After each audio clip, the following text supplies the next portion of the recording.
I grew up in Flushing, Queens in a two-bedroom apartment above a dry cleaner's on Main Street, where the air always smelled faintly of chemical heat and steamed fabric. It was not an unpleasant smell, not to me. It was the smell of home of Saturday mornings when I would press my face against the window and watch the neighborhood wake up.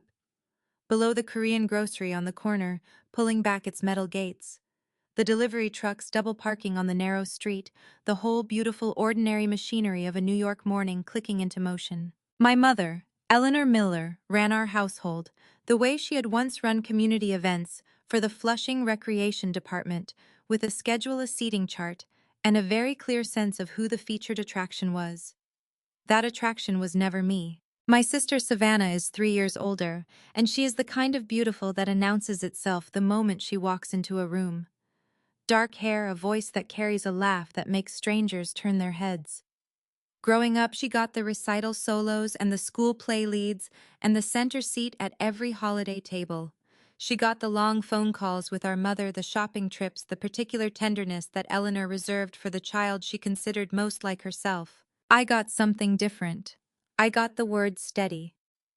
"Clara is so steady," my mother would say with a smile. She genuinely believed was a compliment. "You never have to worry about Clara." I was 9 years old, the first time I understood what that word actually meant. My father had just left, not dramatically, not with a fight that I could point to later, just gone one morning in the way that some men go, leaving behind a half-empty closet and a checking account with less in it than my mother had expected. Savannah, 12 years old and inconsolable, spent 3 days crying on the couch while Eleanor held her and stroked her hair. I sat at the kitchen table and did my homework. Nobody stroked my hair, nobody checked if I was crying too. I was. But I had already learned at 9 years old that being the steady one meant that your grief was administrative, something to be managed quietly in the background, so that the people who needed more dramatic comfort could have the room they required. It was a lesson I carried all the way to Los Angeles. I met Logan Vance in my junior year at CUNY, a mechanical engineering student with patient eyes and the particular quality of stillness that I recognized immediately and viscerally as different from my own. My stillness was trained. I was native. He was still the way a mountain is still, the kind of person around whom other people instinctively lowered their voices and slowed down. I fell in love with him the way you fall in love when you've been running for a long time and someone offers you a place to stop. We moved to Los Angeles together when I was 23. I had my nursing degree. He had an engineering certification and a job offer in Burbank. We drove cross-country in a rented truck with 2 suitcases and a second-hand lamp, and when we crossed into California on a Sunday morning in June, I rolled down the window and felt the desert air hit my face, and I thought, this is mine. This city doesn't know who I am yet. It doesn't know I'm the steady one. It doesn't know there's a role for me to play. We married at the Pasadena courthouse on a Wednesday afternoon in April, 2 years after we arrived. Logan wore a blue tie he'd borrowed from a coworker. I wore a cream dress I'd found at a vintage shop in Silver Lake. Our witness was a woman named Patricia from the clerk's office who cried anyway, which made Logan laugh, a real laugh startled out of him, and I loved him so much in that moment that my chest physically ached with it. My mother was furious she hadn't been consulted. "A courthouse," she said when I called to tell her. Her voice had that particular flatness it got when she was working to keep something larger under control. "Clara, I had ideas. I had plans. Mom, we wanted something simple." "Simple." She repeated the word like it was a diagnosis. "Savannah is going to be devastated. She wasn't a bridesmaid." I took a slow breath and reminded myself that I was calling with good news, and that the feeling currently moving through my chest, a tight, pressurized thing like something being compressed, was not going to help anyone. "Tell Savannah we love her," I said. "We'll celebrate with everyone when we visit." We celebrated when we visited. It was fine. It was always fine. 2 years after the wedding, Eleanor announced she was moving to Burbank. To be closer to family, she said, a phrase that had always been true in spirit and complicated in execution, because the family she meant was centered on Savannah and Caleb's place in Silver Lake, not on Logan and me in Koreatown. but she said it with such warmth, such apparent love, that I found myself nodding on the phone and saying it sounded wonderful. My Aunt Diane, my father's younger sister, the woman who had sent me a card every birthday for 32 years, without missing one, called me the evening after Eleanor's announcement. Diane was 68, sharp-minded and direct in the way of people who have spent decades working with numbers and have no patience for imprecision. "How do you feel about that?" she asked. "It'll be nice," I said. "The girls will have a grandmother nearby." "Clara," her voice dropped half a register. "How do you actually feel?" My throat tightened unexpectedly, and I pressed two fingers against the bridge of my nose. A trick I'd learned in nursing school to stop tears before they started, pressing the pressure point above the sinuses until the urge passed. "I feel like it's going to be fine," I said carefully. Diane was quiet for exactly 3 seconds. Then, "You call me if it isn't. You hear me? You call me first." "I will," I promised. I meant it. And I would eventually, though, not as soon as I should have. The truth is that by the time Eleanor moved to Burbank, I had already been trained for 32 years to absorb whatever came from my family, with the quiet competence of someone who had decided long ago that steadiness was her value and her purpose. I had been so thoroughly shaped by that expectation that I couldn't always tell the difference between choosing to be calm and simply not knowing how to be anything else. That distinction would matter. Later, it would matter enormously. But in the months before the baby shower, before February, before Unit 214, before everything, I was still the woman who helped in the kitchen at family gatherings, who cleared the dishes without being asked, who sent the thank you notes, and remembered the birthdays, and never said out loud, "This is not enough. I am not enough for this family, and they are not enough for me." There was one person who saw it, one person who had always seen it. "You know what your problem is," Logan said to me one night early in our marriage, lying in the dark of our Koreatown bedroom, with the city noise filtering up from the street below. "You apologize for existing. You do it so smoothly that nobody notices, including you, but I noticed." I turned toward him in the dark. My eyes were burning in a way they sometimes did when something true landed without warning. "That's not," I started. "It is," he said gently and absolutely. He reached over and found my hand in the dark and held it warm and certain. "You don't have to do that with me. You know that, right?" I knew it. I was learning slowly what knowing it was supposed to feel like. And then, in the spring of 2023, everything changed in the way that everything sometimes changes when you have waited long enough and wanted something hard enough, and your body finally decides to cooperate. But I'll tell you about that next. The hardest part was not the negative tests. It was not the monthly ritual of hope and disappointment, the 2-minute wait that stretched into something geological, the careful way I had learned to read a single pink line without letting my face change. Nurses are trained to deliver difficult information without flinching, and I had turned that training on myself with a precision that frightened me. Sometimes the ability to receive bad news about my own body with the same steady composure I offered my patients. No, the hardest part was the Tuesday night shift in January 2023, when a premature infant 28 weeks, just over 2 pounds small enough that her entire hand wrapped around my index finger with room to spare, was brought into the NICU at Cedars-Sinai, and I spent 6 hours at that warmer monitoring her oxygen saturation and adjusting her temperature and talking to her in the low measured voice I use for fragile things. She stabilized at 4 in the morning. Her color improved. Her numbers climbed into the acceptable range, and I recorded everything in the chart with the careful handwriting I have always been complimented on, and then I walked to the supply closet at the end of the east corridor, and I sat down on a box of sterile gloves, and I pressed both hands over my mouth, and I sobbed. Not gently, not quietly. I cried the way I had not allowed myself to cry in 2.5 years of trying. Great shaking sobs that moved through my whole body. My shoulders heaving, my chest burning, tears running down my wrists and soaking into the cuffs of my scrubs. I gave myself 4 minutes. I know because I watched the clock on the wall above the supply shelves, and at the 4-minute mark, I pressed the heels of my hands against my eyes until the pressure stopped the tears, and I stood up and I went back to the floor. Nobody knew. That was the part that hollowed me out most completely. Not the grief itself, but the performance of being fine while carrying it. Logan knew, of course. Logan always knew. When I came home from night shifts, there was always a mug of tea on the kitchen counter, chamomile with honey, the way I'd liked it since college.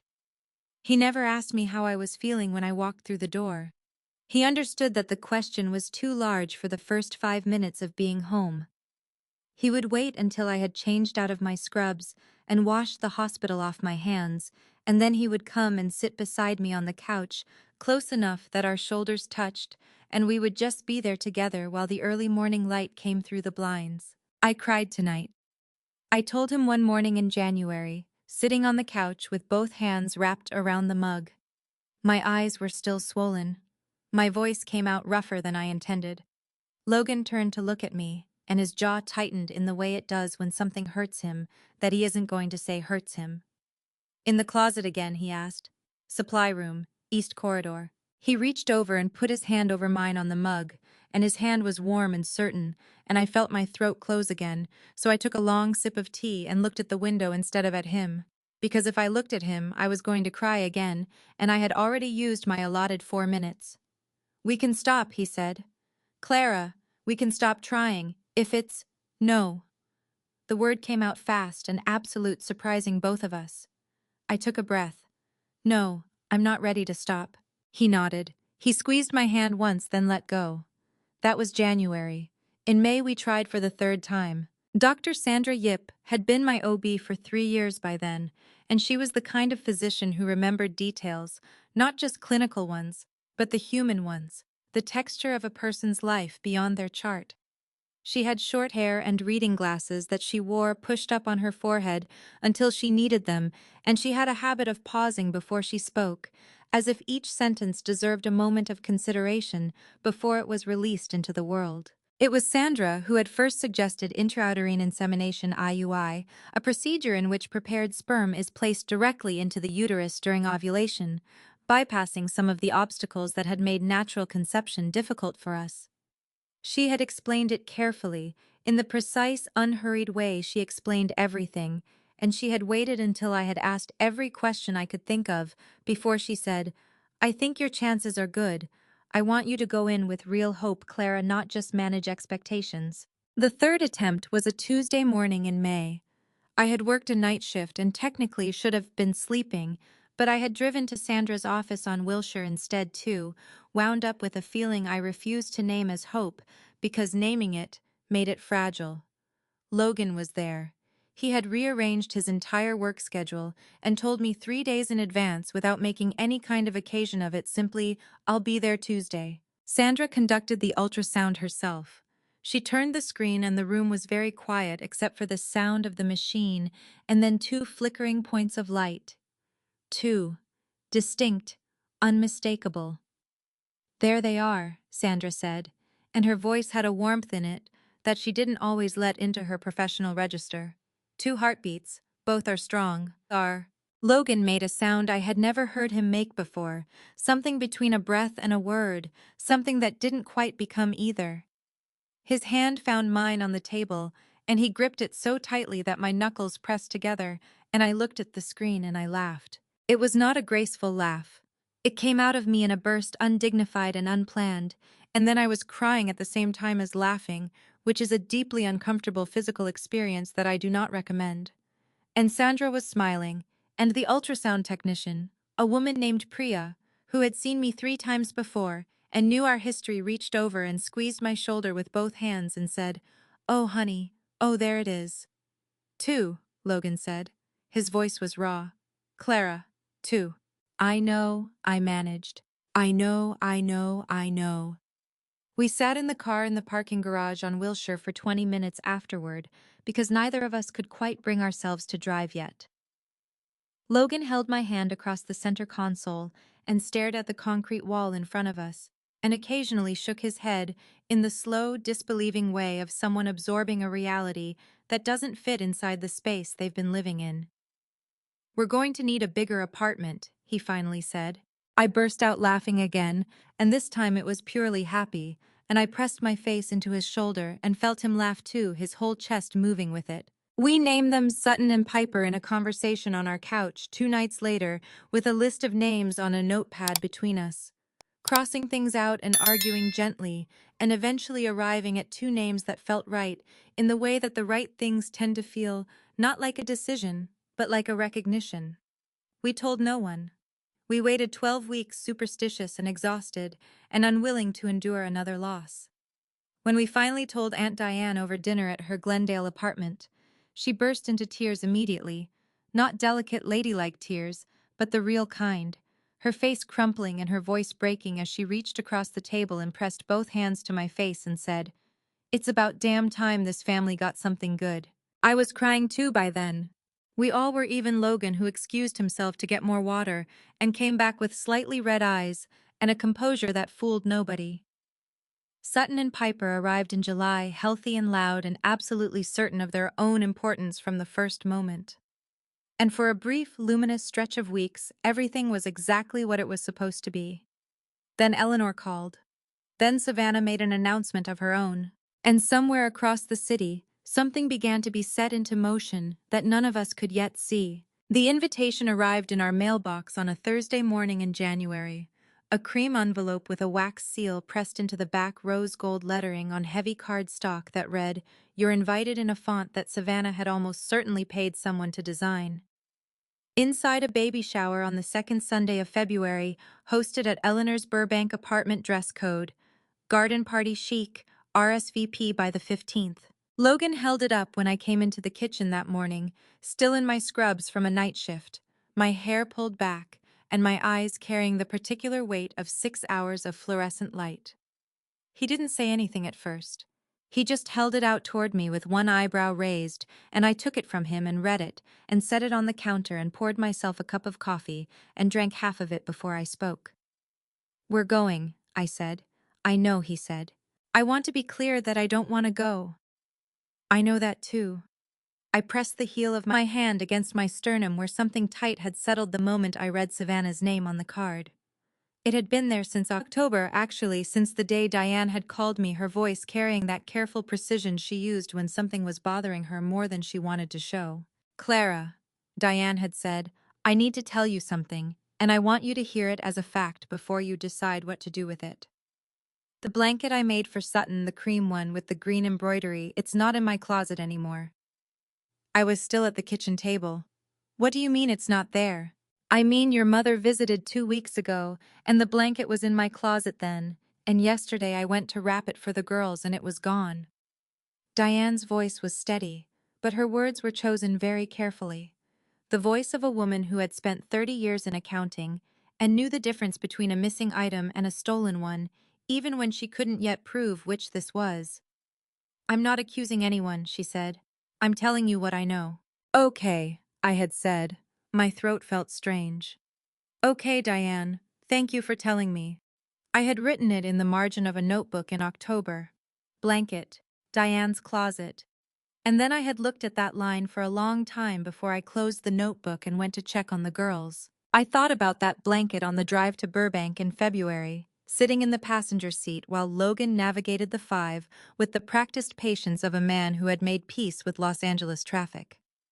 Sutton and Piper were home with a babysitter, our neighbor's college-aged daughter, who was reliable and patient, and who the girls adored in the uncomplicated way of 7-month-olds who give their affection freely and without conditions. "You don't have to be perfect today," Logan said, eyes on the road. "You just have to be present." "Those are the same thing in my family," I said. He reached over and squeezed my knee once briefly, then put his hand back on the wheel. Eleanor's apartment was already full when we arrived. 11 people arranged across the living room and kitchen. The kind of gathering that looked effortless and was anything but, because Eleanor had spent 3 days making it look that way. Pink and gold balloons clustered near the ceiling. A charcuterie board on the kitchen island with small printed labels identifying each cheese. A banner along the far wall in rose gold letters, "Baby Girl."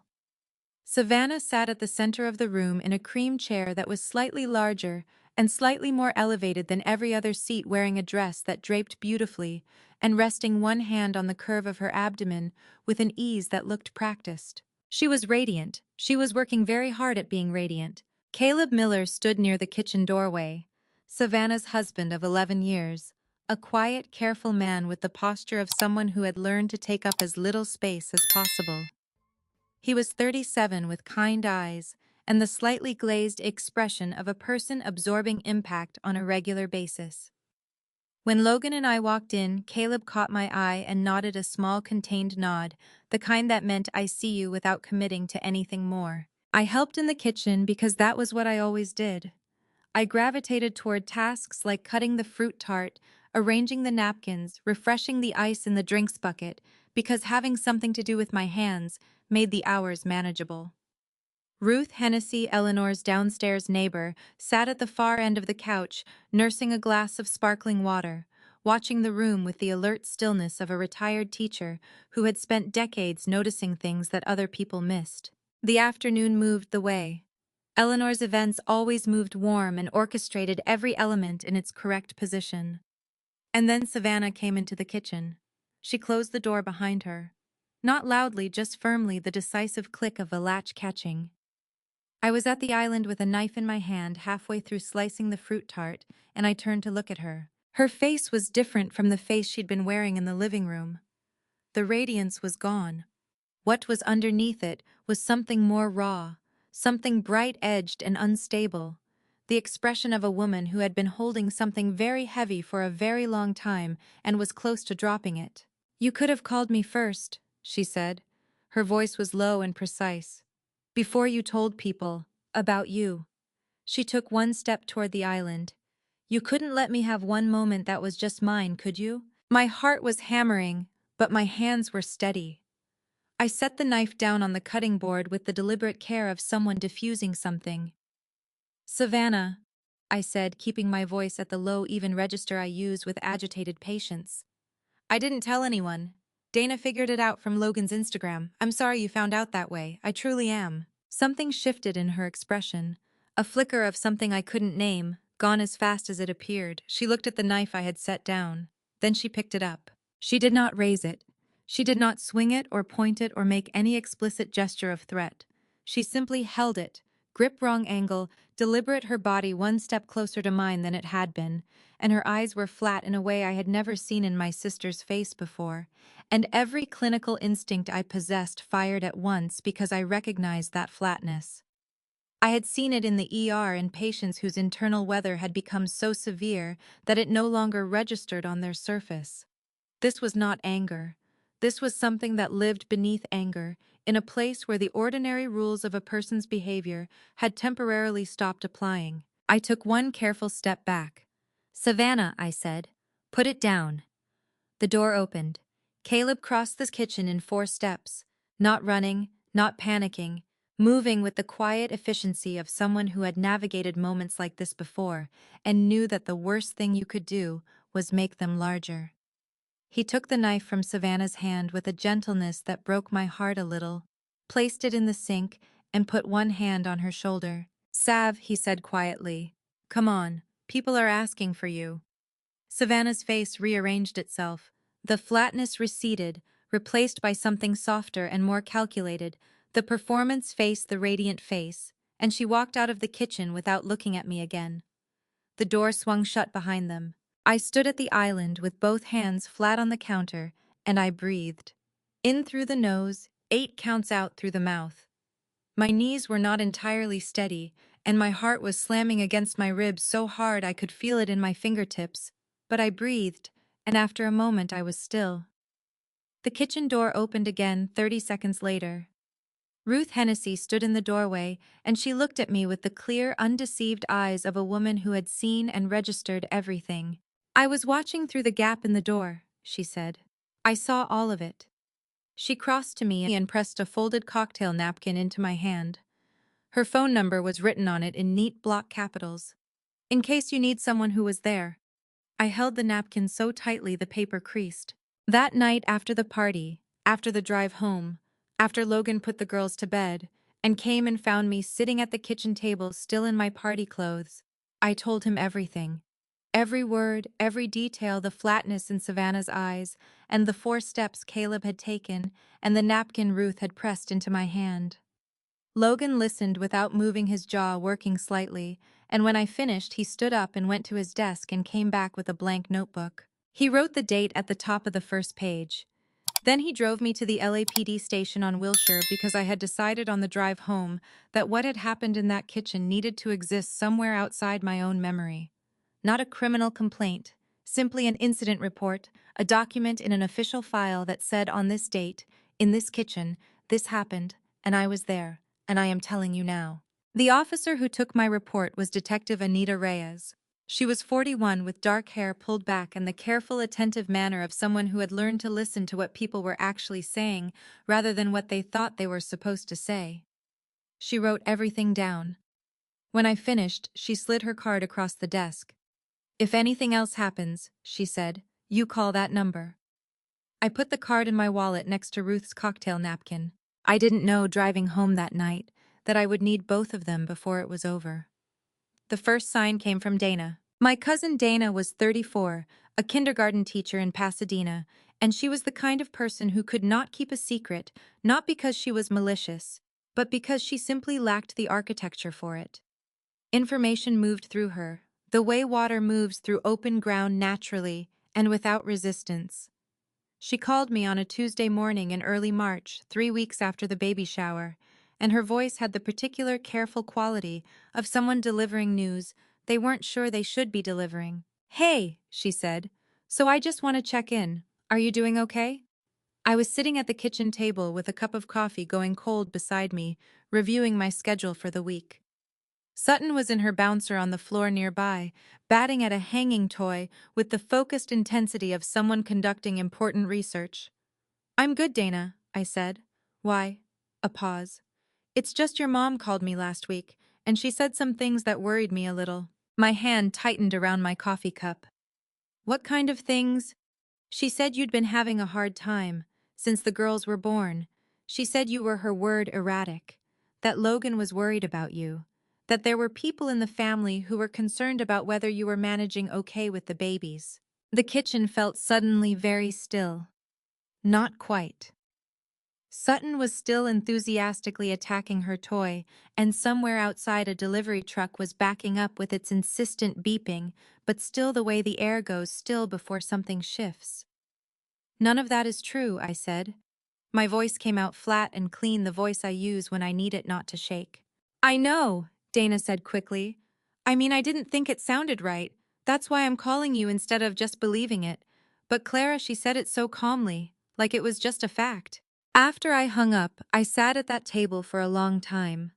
Sutton eventually lost interest in her toy and started making the small escalating sounds that meant she wanted to be picked up, and I lifted her and held her against my chest and pressed my lips to the top of her head and breathed in the specific warmth of her. And I thought about the word erratic and the way my mother had apparently delivered it calmly, like a fact to a cousin who would not be able to stop herself from passing it along. That was how it worked. Not a confrontation, not an accusation you could address directly. A whisper placed carefully, with just enough apparent concern to make it sound like love. I called Logan from the kitchen. His phone rang 4 times before he picked up, slightly breathless, from a job site in Culver City.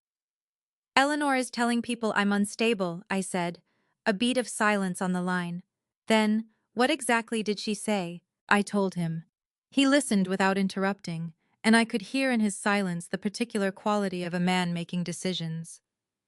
When I finished, he said, "Write it down. Exactly what Dana told you, exactly when she called, exactly what words your mother used. Word for word. Can you do that right now?" "Yes," I said. "Then do it. I'm coming home at 4. I wrote it down. Entry number 3 in the notebook. The date, the time, Dana's exact words, Eleanor's exact words, as reported by Dana.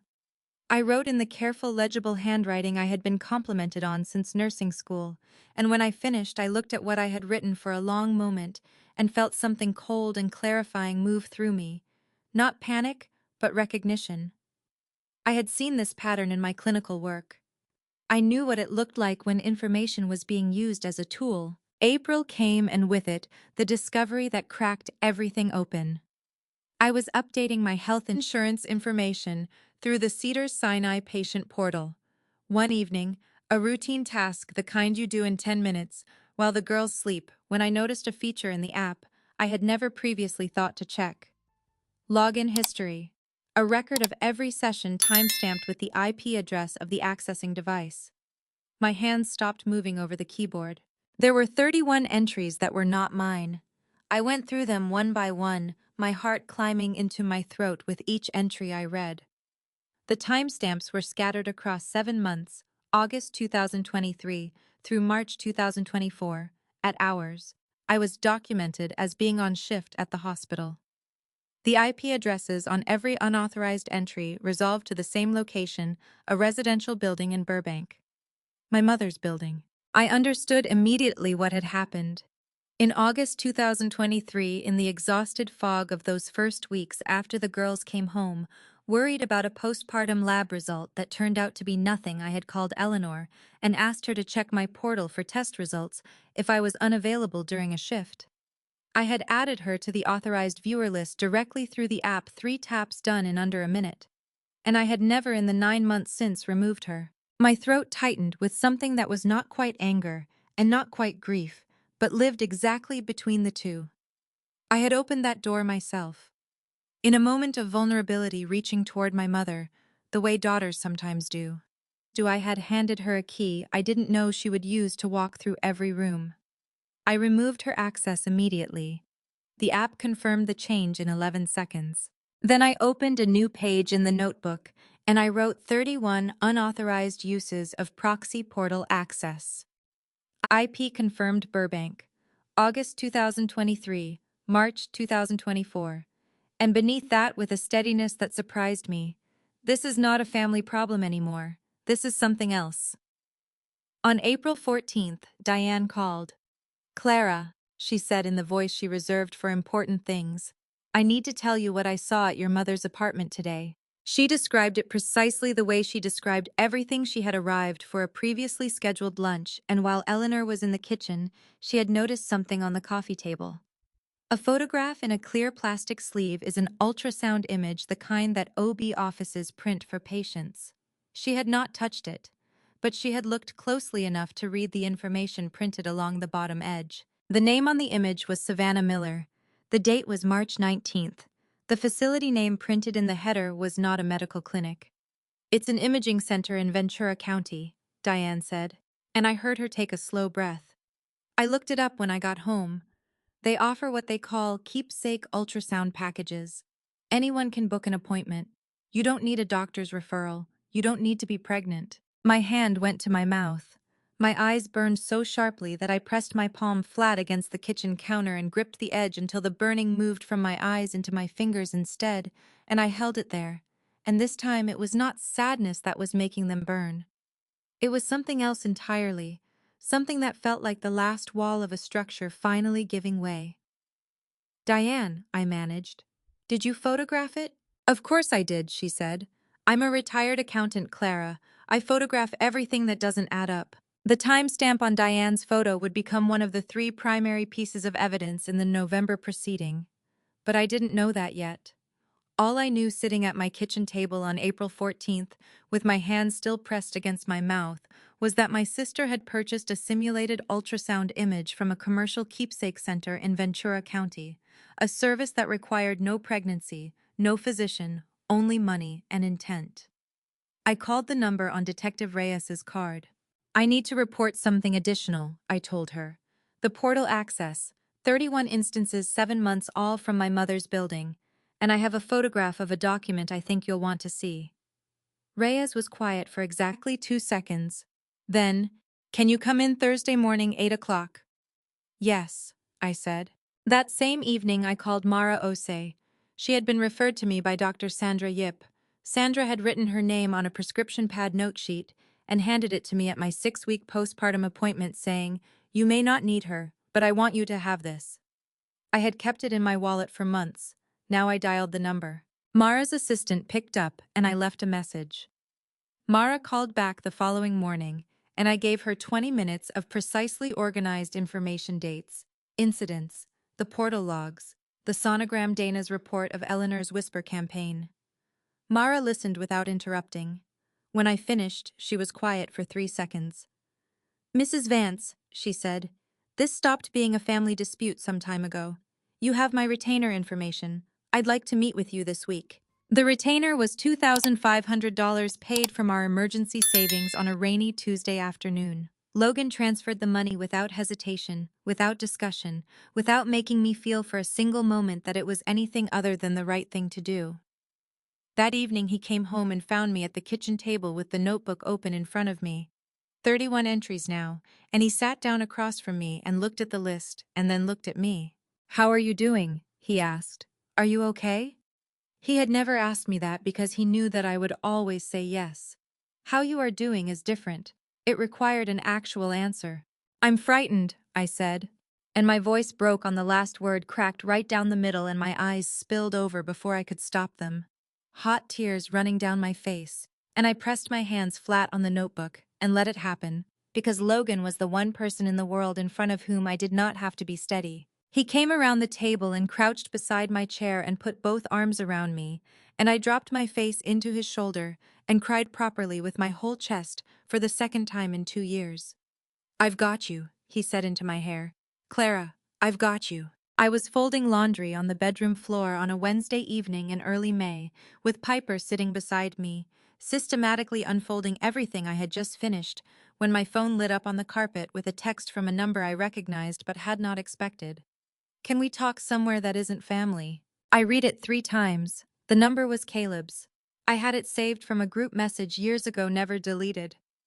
I set a onesie down on the carpet and picked up my phone and read it a 4th time, and then I carried it to the kitchen where Logan was making dinner and held the screen out toward him without saying anything. Logan read it. His jaw tightened slightly, the way it did when he was processing something he hadn't decided how to feel about yet. "What do you want to do?" he asked. "I want to go," I said. "I think he knows something." "I know you do." He turned back to the stove. "I'll be here with the girls. You call me if anything feels wrong." I texted Caleb back Thursday. 1 o'clock. You pick the place. He chose a diner on Sunset Boulevard in Silver Lake. A narrow, bright place with vinyl booths and a counter along one wall, and the particular smell of coffee that had been kept warm for too long. I arrived first, and took the booth at the very back, facing the door the way Reyes had once suggested when I mentioned meeting someone I wasn't sure I could trust. I ordered coffee I didn't intend to drink, and I watched the door. Caleb came in 12 minutes late, which was unlike him. He was an ordinary life, a punctual man. He was wearing a work shirt with the sleeves rolled up, and he had the look of someone who had not slept particularly well in a significant amount of time. Dark circles. A tightness around his eyes that spoke of sustained effort to appear more composed than he was. He slid into the booth across from me and wrapped both hands around the coffee mug the waitress immediately placed in front of him and stared at the table. "Thank you for coming," he said. "Thank you for reaching out," I said. "And then because I am a nurse and I have learned that sometimes the kindest thing you can do is give someone the opening they need. Take your time." He nodded. He took a breath so deep his shoulders rose with it, and then he started talking. "I need you to know first," he said, "that I didn't know what your mother was doing with the storage unit, with your records. I found pieces later, and when I understood what I was looking at." He stopped. His hands tightened around the mug until his knuckles went pale. "I need you to know I didn't know." "Okay," I said, "but I knew about the pregnancy." He said it quickly, the way you say something you've rehearsed until the rehearsing made it worse. "I knew in August, last August, that she wasn't, that there was no—" His voice cracked cleanly down the middle, and he pressed his lips together hard for a moment before he continued. "We had been trying for 2 years, Savannah and me. Nothing worked. And then you announced yours, and 2 days later she came home and told me she'd told your mother she was pregnant." He finally looked up at me, and his eyes were red at the rims. "She didn't discuss it with me. She just decided. And tell your mother first." I kept my hands flat on the table and my face as still as I could make it, because what I was feeling was too complicated to show grief and anger and something that ached for both of them at once. "I confronted her," Caleb continued. "In September. I sat her down and I said to Savannah, "This has to stop. You have to tell Clara the truth. You have to tell your family." And he shook his head, and a muscle in his jaw jumped. She cried for 3 hours. Not performance crying, Clara, real crying, the kind that scared me. And I thought, she is not okay, and if I push this now, something worse is going to happen. So I backed off. I spent October telling myself it would resolve on its own, that she would come to it, that I didn't need to be the one who forced it. And in November, I asked quietly. He blinked. "How did you know about November?" "I didn't. I'm asking." He exhaled a long, ragged sound. "I started keeping notes. In November. Things I'd seen, things I'd heard. Conversations between her and your mother. I don't know what I thought. That I might need them. That someone might need them." He wrapped his hands around his mug again. "I deleted them after 2 weeks. I told myself it was because I was being paranoid. But the truth is I was scared. Of what it meant if I didn't delete them." "Caleb." I kept my voice level, though my chest was so tight it hurt to breathe. "What did you hear between Savannah and your mother?" He met my eyes. "October last year. I came home and they were at the kitchen table and they didn't hear me come in. Your mother was saying her exact words. Clara, I've said them in my head probably 500 times since she said, if Clara starts making accusations, we need to have a plan. We need to control what the family believes before she has a chance to say anything." He stopped. "You hadn't made any accusations at that point. You hadn't said anything to anyone. They were planning a response to something you hadn't done yet." The coffee in front of me had gone cold. I hadn't touched it. I was pressing 2 fingers against the inside of my left wrist, the way I sometimes did when I needed to feel my own pulse steady, present, real. "There's something else," Caleb said. He reached into his jacket and pulled out his phone, opened a photo, and turned it toward me across the table. It was an image of a business card. "Ventura Keepsake Imaging. Your precious moments beautifully preserved." I found this in Savannah's jacket pocket in February before the shower. I didn't know what to make of it at the time. Now I do. It matched exactly what Diane had told me about the imaging center. 2 sources independently confirming the same fact. My throat was burning. "Caleb," I said, "I need to tell you something and I need you to listen carefully." I set my phone on the table between us, the screen showing a screenshot of the portal login history. "Someone has been accessing my private medical records for 7 months, using a proxy authorization I gave your mother in August 2023. And someone has been intercepting mail addressed to me, including a letter from my own attorney, which under federal law, specifically 18 U.S.C. Section 1708, is a felony. Up to 5 years in federal prison." Caleb stared at the screen. The color drained from his face in a slow, visible progression like water leaving a basin. "Eleanor," he said. It wasn't a question. "I believe so, yes. The IP addresses all trace back to her building." "She's my mother-in-law," he said, and his voice had gone hollow. "She was in our house. He pressed a hand flat against his mouth and breathed through his nose for a moment. "What do you need from me?" "I need you to talk to my attorney, not to testify against Savannah. I'm not asking for that. I'm asking you to tell Mara Osei what you've told me in writing with your name on it. What you heard in October. The imaging center card.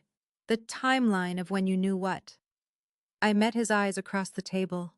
"Caleb, protecting Savannah from consequences is not the same thing as protecting Savannah. She needs help that none of this is providing her." Something moved through his expression. Complicated. Fractured the look of a man watching a version of his life he had been maintaining collapse into a more accurate shape. His eyes filled and he didn't try to stop it. One tear ran down the side of his face, and he wiped it with the back of his hand roughly like he was angry at it. "Okay," he said. "Yes, I'll call her." He called Mara's office from the parking lot of the diner, still in his car, before he drove home. I know because Mara's assistant sent me a confirmation email at 3:47 that same afternoon. Caleb's formal written statement, 14 pages signed and dated, was delivered to Mara's Century City office the following Tuesday. I drove home on Sunset with both hands on the wheel and the windows down, the May air coming through the warm and smelling jacaranda and car exhaust, the specific Los Angeles combination that I had come to associate with the city's particular version of hope, imperfect, fragrant, stubbornly alive. On the kitchen counter, Logan had left a cup of tea, chamomile, with honey. I sat down at the table and held it in both hands and let the warmth move through my palms, and I thought about Caleb in that booth with his red-rimmed eyes and his shaking hands and his 9 months of trying to hold something together that had already broken. And I thought about my sister not with anger in that moment, but with the kind of sorrow that lives beneath anger, in the place where you understand that the people who hurt you are also often people in tremendous pain. I didn't forgive her that afternoon. I wasn't ready for that yet. But I understood her a little better, which felt like a start. The warrant came through on a Thursday in July. Mara called me at 6:48 in the morning, while I was still in scrubs from a 12-hour overnight standing in the parking structure beneath Cedars Sinai, with my badge lanyard wrapped twice around my fist. I had not slept. My eyes felt like they had been scoured with dry gauze, and when her name lit up my screen, I pressed the phone so hard against my ear that I left a red mark on my cheekbone for the rest of the day. "Judge Alvarez signed it this morning," she said, and her voice carried the particular calm of a woman who had learned to deliver good news without letting it sound like celebration. Because celebration, she once told me, was something you saved for after the verdict. Reyes can execute the search at store safe no later than 72 hours from now. I did not cry. I had expected to cry. Instead, my legs folded slowly until I was sitting on the concrete floor of the parking structure, back against the rear wheel of Logan's truck, staring at the oil-stained ground like it contained an answer I had been trying to read for 8 months. "Clara," Mara said. "Are you still with me?" "Yes," I said. "I'm here." Detective Anita Reyes and 2 officers from LAPD's Burglary Fraud Unit arrived at the store safe facility on Satakoy Avenue in Van Nuys at 9:15 on a Saturday morning. I was not permitted inside during the search. Mara had explained that clearly I was the complainant, not a law enforcement officer, and my presence could compromise the chain of custody for anything recovered. So Logan and I waited in the parking lot of a Denny's across the street, drinking coffee that tasted like hot cardboard, while the clock on his dashboard moved with the particular cruelty of time that refuses to be hurried. Logan did not try to fill the silence with reassurance.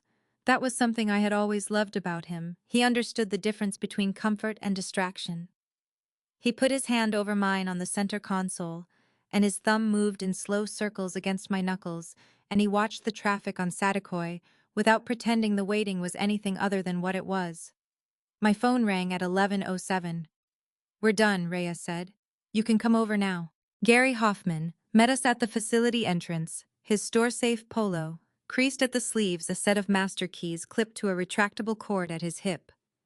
He had worked there for 11 years. He had told me the first time I came, and his expression carried the practiced neutrality of someone accustomed to seeing the wreckage of other people's private lives pass through his gate. But today, something in the set of his jaw told me even he had not expected what Unit 214 contained. The rolling door was already open. The interior smelled of cedar and something faintly chemical, the kind of fabric protection spray sold at Target in the baby aisle. A bare bulb overhead threw a flat, ungenerous light across the contents. There was the white-painted crib I had seen in October, its plastic-wrapped mattress still taped at the corners. There were 4 large boxes of newborn diapers, brand name unopened, stacked along the left wall. There was a clear storage bin containing a set of hospital-grade receiving blanket-size newborn. And there, draped over the top of the bin with almost deliberate care, was the embroidered cream blanket with Sutton's initials stitched in pale blue thread. The blanket Diane had noticed missing from our apartment in October 2023, the one I had assumed was lost in a move-day confusion. My chest made a sound I had not planned. Not a word. Not a cry. Something between the two was a short, broken exhale that hurt in the sternum. Logan's hand found my shoulder blade. His grip was steady. Reyes stood beside a folding table that her team had set up near the entrance. On it, inside individual evidence bags, were the items her unit had cataloged, 43 printed pages from the Cedars Sinai patient portal, bearing dates from August 2023 through March 2024. The print job metadata, embedded in the file headers, she explained, showed the documents had been printed from a device registered to an IP address in a Burbank apartment complex, the same complex where Eleanor Miller had lived since 2021. Under 42, USC Section 1320D6. Reyes said, reading from a small notepad with the methodical precision of someone who had learned never to paraphrase statute in front of a lawyer. Obtaining protected health information under false pretenses carries a maximum sentence of 5 years in federal prison. Eleanor Miller was listed as an authorized portal viewer, but the access log shows 31 separate logins between August 2023 and March 2024, including 11 instances where specific records were downloaded and printed that goes beyond viewing. The moment she printed and removed that information from its authorized context, the conduct became actionable. Mara wrote something in her yellow legal pad without looking up. "We'll want those print job metadata files certified," she said. "Already requested," Reyes said. A second evidence bag held a manila envelope standard business size bent slightly at one corner.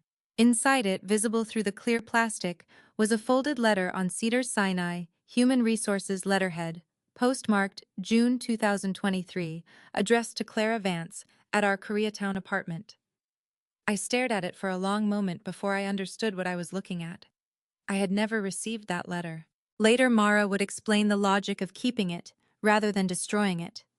Eleanor had held on to documentation, the way people who need to feel in control always do, as leverage, as proof of power, as something to produce or withhold, depending on which version of events she needed the family to believe. The unit was not a hiding place, it was an archive. I had never received that letter. Mara caught my expression. "Do you know what that is?" "I think so," I said. My voice came out lower than I intended. HR sent me a letter in June 2023 about a mental health employee assistance referral. I thought they had sent it to the wrong address. I called twice and they told me it had been delivered. Reyes uncapped her pen. Under 18 U.S.C. Section 1708, knowingly taking or secreting mail from a postal recipient is a federal felony carrying a maximum sentence of 5 years. If the letter was intercepted before it reached your address or removed from your mailbox after delivery, that constitutes mail theft. Logan's jaw tightened. He had not said a word since we walked through the door.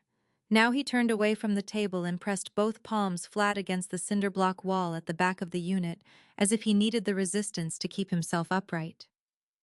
His shoulders rose and fell in slow, controlled breaths, the deliberate rhythm of a man choosing not to say the thing that was rising in his throat. The final item on this table was a photocopy of the store-safe lease agreement dated February 3, 2024. It bore Clara Vance's name on the tenant line, her Koreatown address, and a signature that was not mine.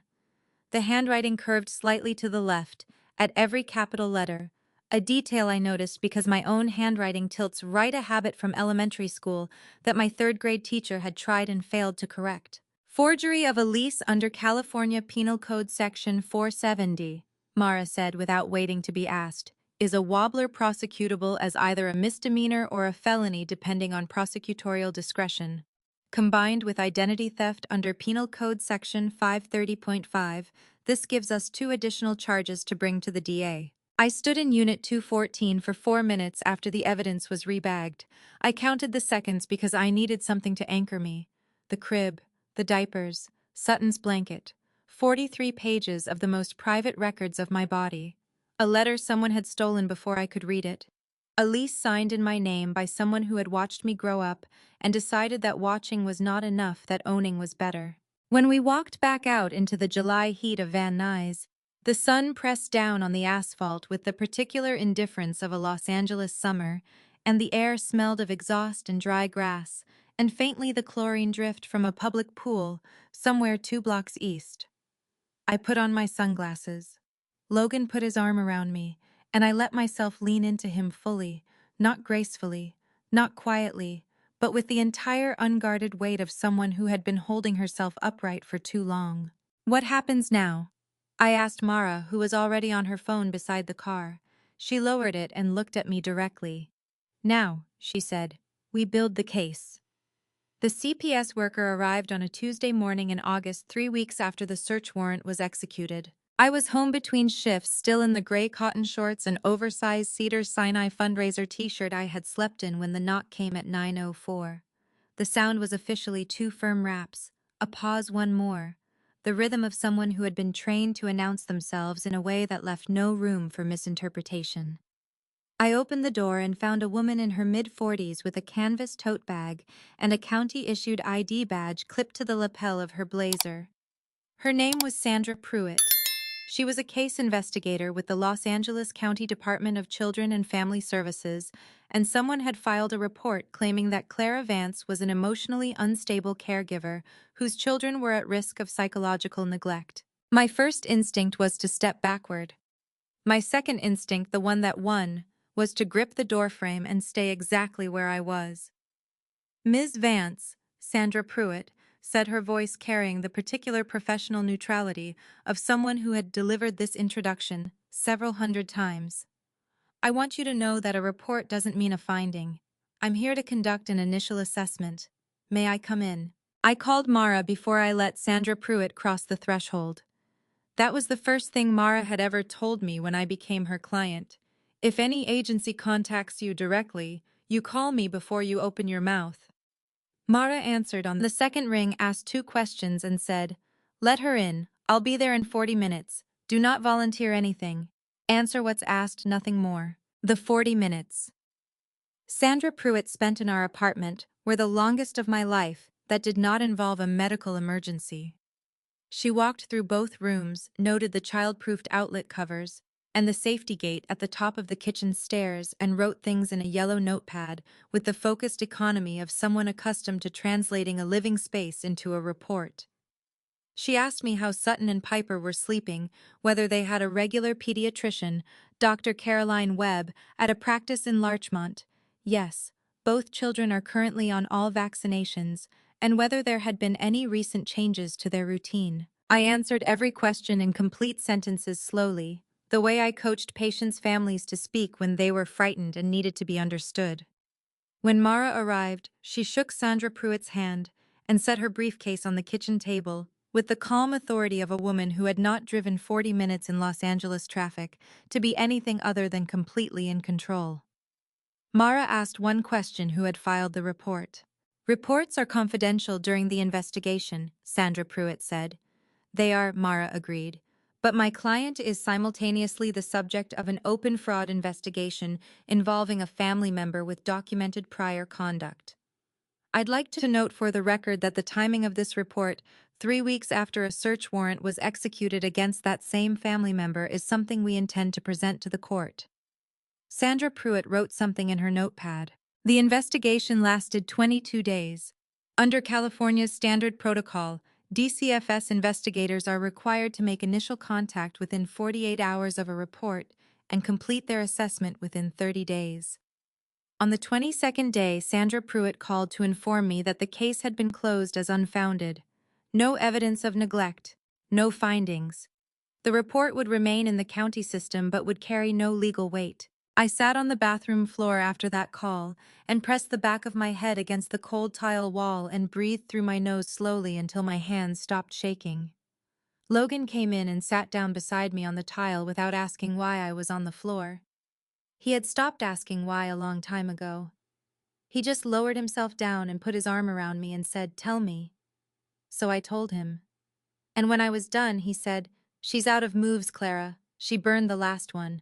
I wanted to believe him. I almost did. Mara filed the motion for the full civil harassment hearing in September, citing accumulated evidence, the HIPAA portal logs, the intercepted HR letter, the forged lease, Caleb's 14-page written statement, the keepsake sonogram obtained from Ventura County, and the unfounded CPS report, which Mara argued demonstrated a retaliatory pattern under California's civil harassment statute. The hearing was set for November 14th, the temporary restraining order first issued under Cal. CCP in June remained in effect in the meantime, meaning Eleanor Miller was prohibited from contacting Clara Logan Sutton or Piper from coming within 100 yards of our apartment, Logan's office, or Cedars-Sinai, and from accessing any digital account platform or system in Clara's name. Under FAR 527.6. A TRO can be issued on an ex parte basis without the other party present, if the court finds sufficient evidence of harassment, credible threat, or stalking. The full hearing, which requires both parties, allows the judge to decide whether to issue a permanent order lasting up to 5 years. Our November date was later than the standard 3-week window because the downtown civil court division was operating on a backlog of roughly 6 weeks. Every week that passed, Mara reminded me the TRO held. Eleanor could not come near us. Ruth Hennessy brought dinner 3 times that October without being asked. She arrived each time with a covered casserole dish and a paper bag of sourdough rolls from the bakery on Beverly, and she never stayed longer than the time it took to transfer the food to our refrigerator and squeeze my hand once firmly at the door. She had written a 2-page witness statement for Mara in September, detailing what she had seen through the kitchen doorway at Eleanor's apartment in February, what she had heard Caleb say in the hallway afterward, and the prepaid phone text she had traced with Reyes to a Burbank convenience store on Magnolia. Ruth was 72 and had spent 30 years managing a classroom of second graders, and she delivered her witness statement. Mara told me with the precision and calm of someone who understood exactly how much her words would weigh. Diane drove down from Glendale on the Saturday before the hearing and sat with me at the kitchen table while Logan took the twins to the park. She brought the embroidered blanket it had been returned to us after the LAPD evidence team completed its documentation, and she set it on the table between us, smoothed flat with both hands, Sutton's initials facing up. "I made this the week after you told me you were pregnant," she said. Her voice caught at the end of the sentence, and she pressed 2 fingers to the bridge of her nose and held them there. I drove to 3 different fabric stores on Colorado Boulevard to find the right shade of blue. I reached across and covered her hand with mine. My throat was too tight to produce words, so I pressed her hand instead once firmly, and she turned her palm upward and held on. And we stayed like that with the blanket between us, and the afternoon light moving slowly across the table, and that was enough. It was more than enough. That night, November 13th, the evening before the hearing, I sat at the kitchen table after the twins were in bed and opened the notebook Logan had bought me in February. 63 pages. Dates, portal log entries, phone records, incident numbers, case file references, a hand-drawn map of the storage facility showing Unit 214 in relation to the entrance gate.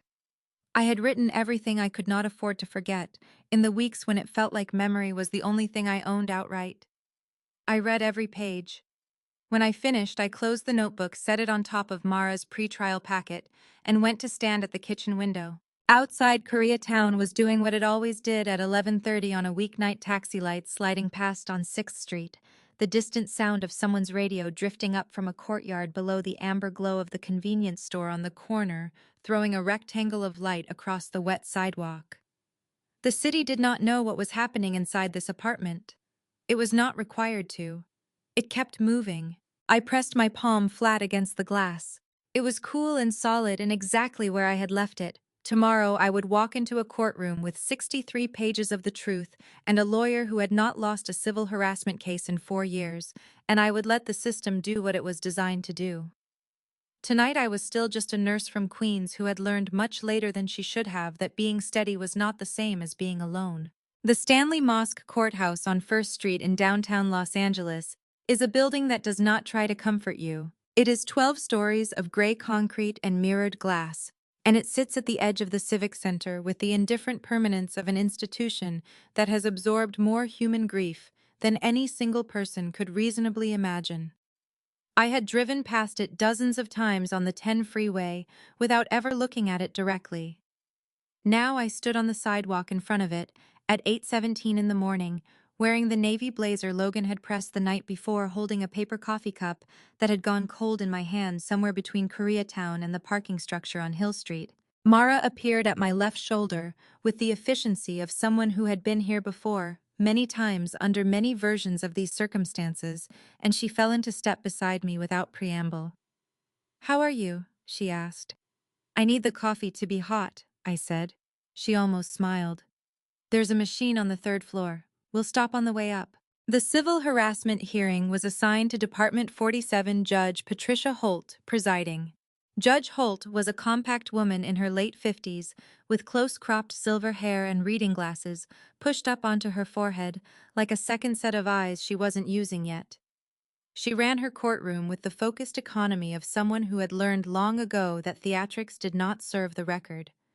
When she spoke once. People listened. Eleanor was already seated at the respondents' table when we entered. She wore a slate gray blazer and a pearl earring set I recognized from her dining room credenza in Burbank, and she sat very straight, both hands folded on the table in front of her, as if posture alone could testify on her behalf. Her attorney, Warren Getz, was a compact man in his mid-60s, with a briefcase that looked expensive and a yellow legal pad covered in handwriting too small for me to read from across the room. I did not look at her for longer than 3 seconds. Mara had prepared me for this: do not perform, do not react. Keep your expression neutral and your posture open. You are not here to convince Eleanor of anything. You are here to give the judge what she needs to make a decision. I sat down, placed the 63-page notebook on the table beside Mara's case file, and laced my fingers together in my lap to keep them still. Judge Holt called this hearing to order at 9:02 and dispensed with the procedural summary in under 4 minutes. She had read the briefs. She had reviewed the temporary restraining order issued in June. She did not require either attorney to explain the history of the case from the beginning. She required them to address the evidence directly. Mara went first. She was methodical and unhurried, the way a surgeon is unhurried, not because there is no urgency, but because precision matters more than speed. She presented the HIPAA portal logs, 31 logins between August 2023 and March 2024. 11 instances of documents downloaded and printed, metadata tracing the print jobs to an IP address registered to Eleanor Miller's Burbank apartment. She cited 42 U.S.C. 1320 D6 and handed the court clerk a certified copy of the federal statute alongside the certified metadata report from Cedars-Sinai's IT security team. She presented the intercepted HR letter, the envelope's postmark date, and the LAPD evidence chain confirming its recovery from Unit 214 in Van Nuys. She cited 18 U.S.C. CO 1708. She presented the store-safe lease bearing, Clara Vance's forged signature, the forensic handwriting analysis Mara had commissioned in September, and the California DMV records, confirming that the identification used to open the lease account, a duplicate driver's license in Clara's name, had been issued via a fraudulent application filed at a Burbank DMV office in January 2024. She cited California Penal Code FAR 530.5 and FAR 470. She presented Caleb Miller's 14-page written statement, read 3 paragraphs aloud, and noted that Caleb was present in the courtroom and available to testify. Warren Getz objected twice during Mara's presentation, once on relevance grounds regarding the keepsake sonogram, once on hearsay grounds regarding Caleb's statement. Judge Holt overruled both objections without elaboration. Then Caleb took the stand. I was visibly uncomfortable in the way that honest people are uncomfortable when they are required to say true things in a room full of consequences. His hands gripped the edge of the witness box. His voice was steady but thin at the edges, like paper held up to a light. He answered Mara's questions directly and without embellishment when he had first become aware that something was wrong, what he had heard Eleanor say in October 2023, what he had found when he traced the Ventura keepsake imaging business card, what he had not done for 8 months and why, and what he had finally chosen to do in May 2024, when he sat across from Clara in a diner on Sunset Boulevard and put 14 pages of testimony on the table between them. When Warren Getz cross-examined him, Caleb did not waver. He repeated his answers with the same words he had used the first time, which is what people who are telling the truth tend to do. Ruth Hennessy testified next. She was 72 years old, and she folded her hands in her lap on the witness stand, the same way she must have folded them at the head of a classroom for 3 decades, with the patient authority of someone who had long since stopped needing anyone's approval to speak. She described the baby shower kitchen incident in February, what she had seen through the doorway, what Caleb had said in the hallway afterward. She described the text from the prepaid phone and the Burbank convenience store on Magnolia, where Detective Reyes had traced its purchase. She described the 3 dinners she had brought to our apartment in October, not because Mara asked her to, but because Judge Holt asked her directly why she had done it. Because Ruth said, Clara needed someone in her corner who wasn't going to flinch. Judge Holt wrote something on her notepad. Warren Getz presented Eleanor's defense in 31 minutes. He argued that the portal access had been authorized, that the storage unit lease was a misunderstanding, that the CPS report had been filed out of genuine concern. He did not produce counter-evidence for the print job metadata. He did not produce an explanation for the forged DMV application. He did not call Eleanor to testify. Judge Holt gave both attorneys 5 minutes to make closing remarks. Then she removed her reading glasses from her forehead, set them on the bench in front of her, and looked at the courtroom with the expression of someone who had made up her mind some time ago and was now simply required to say it out loud. The court finds by clear and convincing evidence, she said, her voice carrying the flat authority of a gavel strike, even without the gavel, that the respondent Eleanor Miller engaged in a course of conduct constituting harassment as defined under California Code of Civil Procedure Section 527.6, including unauthorized use of protected health information, mail interference, identity fraud, and the filing of a false child welfare report for retaliatory purposes. A civil harassment restraining order is hereby issued for a period of 5 years. The words landed in the room like something dropped from a height. Beside me, Mara exhaled one slow, controlled breath and wrote the date in the margin of her legal pad. I felt Logan's hand find mine under the table, and I held it with both of mine and pressed until I could feel his pulse against my palm, steady and certain, the same rhythm it had always been. Across the room, Eleanor Miller rose from her chair. She straightened her blazer. She picked up her handbag from the floor beside the chair, the same motion she had made 10,000 times in 10,000 ordinary rooms, and she walked toward the courtroom door without looking back. She did not run. She did not cry. She did not look at me. She simply left, and the door swung shut behind her with the soft, definitive sound of something ending. I watched the door for a long moment after it closed. Then I turned back to the room, to Mara writing in her notepad, to the court clerk gathering exhibits to the gray November light, pressing against the high windows of Department 47, and I let myself breathe all the way out for the first time in a very long while. January came the way. January always comes to Los Angeles, not with snow or the kind of cold that forces you indoors, but with a thin, watery light that makes everything look newly rinsed and slightly uncertain, as if the city itself is not quite sure what it wants to be yet. I was standing at the kitchen window with a mug of coffee when Logan came in from the hallway and said, "Caleb called." I turned around.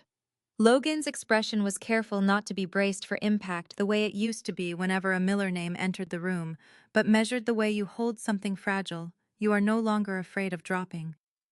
"Savannah started the outpatient program," he said. "Last Monday. Caleb said she went voluntarily." I held the mug with both hands and let that settle. Savannah Miller, who had stood in Eleanor's kitchen in February, with a flat, unreadable gaze and a grief she had never been given the language to name, had walked through a clinic door somewhere in the San Fernando Valley and asked for help. It was not forgiveness I felt. It was not a relief exactly. It was something smaller and more honest than either of those things, the recognition that Savannah had been as trapped as I had been afraid, and that whatever she chose to do with her freedom now was hers alone to carry. "Good," I said, and I meant it. February arrived with the jacaranda trees beginning their slow purple argument with the sidewalks of Silver Lake, and on a Saturday afternoon that smelled of cut grass and someone's backyard grill.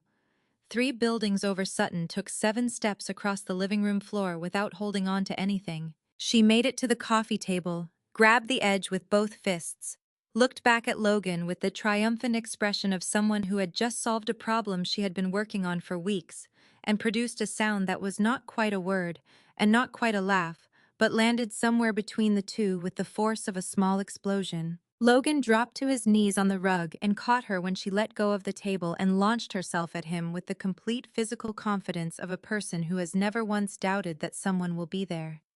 He made a sound I had not heard from him in a long time, a short, undone laugh that broke somewhere in the middle and came out wet at the edges. Piper, observing from the safety of the foam playmat, considered the situation for approximately 4 seconds, then pulled herself upright using the leg of the armchair, and took 3 decisive steps in the opposite direction toward the bookshelf, as if determined to establish that she was doing this on her own terms. I was on the floor before I knew I had moved. On my knees on the living room rug, laughing until my ribs hurt, while both of my daughters conducted their first real negotiation with gravity and came out ahead. By autumn, I had stopped checking the patient portal every morning for unauthorized logins. The habit had lasted 9 months past the point of necessity, a reflex built from a year of needing to know, a year of treating my own life like a case file I was responsible for managing. One morning in September, I opened the app, looked at the clean, unchanged log, and closed it without making a note. That was the day I understood it was over. Not finished exactly. The 5-year order remained in effect. Mara had filed the civil complaint. Detective Reyes had forwarded the case file to the federal prosecutor's office for review of the HIPAA and mail theft charges, and that process moved at the speed of federal bureaucracy, which is to say, it moved without asking my permission or adjusting itself to my emotional calendar. There were still dates on the horizon that would require me to say true things in rooms full of consequences, and I was prepared for that. I had learned over the course of the previous 2 years that preparation was a form of self-respect I had not always extended to myself. But the daily weight of it was the checking, the documenting, the lying awake at 3 a.m., translating every small strangeness into a threat that had lifted. Not all at once, and not without leaving marks.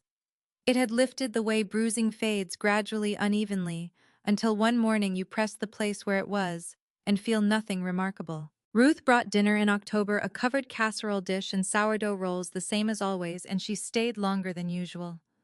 Drinking tea at the kitchen table while the twins slept, and she told me about her late husband and the year after he died, and how she had gotten through it by deciding very deliberately to keep doing the ordinary things: the grocery shopping, the morning walk, the dinner for someone else. "You don't heal by waiting for it," she said, wrapping both hands around her mug. "You heal by insisting on the next ordinary thing." I wrote that down afterward in the back of the 63-page notebook below the last entry in the margin beside the store-safe evidence log. Diane came down from Glendale for the twins' second birthday in July, and she and Logan spent most of the afternoon in the kitchen, making a lopsided 3-layer cake that listed noticeably to the left and tasted, Diane declared, like a triumph. She cried twice, once when Sutton pressed both hands into the frosting with the deliberate concentration of a person conducting scientific research, and once quietly when she thought no one was looking, standing at the kitchen window with the embroidered cream blanket folded over her forearm.